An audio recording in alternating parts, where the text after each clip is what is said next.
কষ্টের জন্য যদি প্রস্তুত থাকতে হয় আমরা কি রাজি আছি?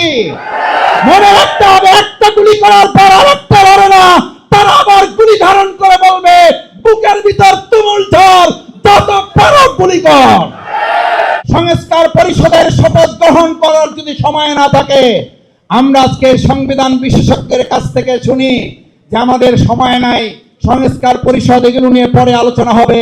আমি একটা কথা আপনাদের পরিষ্কার জানিয়ে দিতে চাই, সেই সময় হয়তো আপনারা চিন্তা করবেন জাতি দেশ গণভোটের সেই রায় বাস্তবায়নে যদি তারা ধীর গতি দেখে সময় হয়তো পাবেন, কিন্তু আপনারা সেই শপথ গ্রহণেরও আর সুযোগ হয়তো পাবেন না। তাই আমি চাই দেশবাসীর সাথে সব মিলে আগামী 29 তারিখ জাতীয় সংসদ হবে।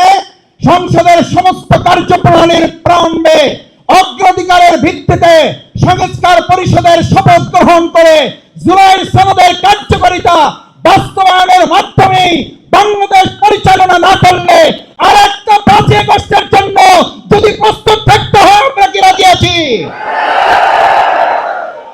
আমরা শুধু রাজি নাই, ইতিমধ্যেই বলা শুরু হয়েছে আমাদের যেই জাতি ফ্যাসিস্টদেরকে বিদায় করেছিল, যাদেরকে একটা গুলি করার পর বলেছিল পুলিশ প্রশাসনের লোকেরা স্যার একটা গুলি করে একটা মরে বাকিগুলা লড়ে না, একটা গুলি করার পর বাকিগুলো যারা লড়ে না তারা কিন্তু হেলিকপ্টারেও যায় নাই, লন্ডনও যায় নাই, দিল্লিও যায় নাই, তারা এই মাতৃভূমি বাংলাদেশে অবস্থান করছে।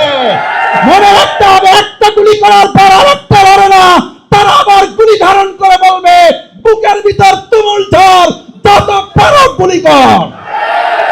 গরমে আরাম নিয়ে হবে না হাহুতাশ, ঘুরলে পরে ওয়ালটন ফ্যান বাতাস আর বাতাস। এই পরিস্থিতি আসার আগেই সাবধান হয়ে জনগণের পালস বুঝে দেশের স্বাধীনতা সার্বভৌমত্ব অক্ষুণ্ণ রেখে দেশ পরিচালনার আহ্বান জানিয়ে